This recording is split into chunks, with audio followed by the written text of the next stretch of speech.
আজি মই উবেৰত ভাড়া মাৰিলোঁ 1600 টকা। এয়া আজি 31st ফ্ৰাইডে।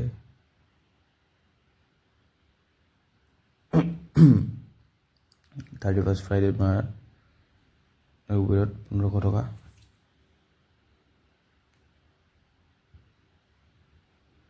বাকী এয়া ৰেপিডত মাৰিলোঁ 1050 টকা আপোনাৰ 12 বজাৰ আগত, আৰু 12 বজাৰ পিছত হ'ল 400 টকা।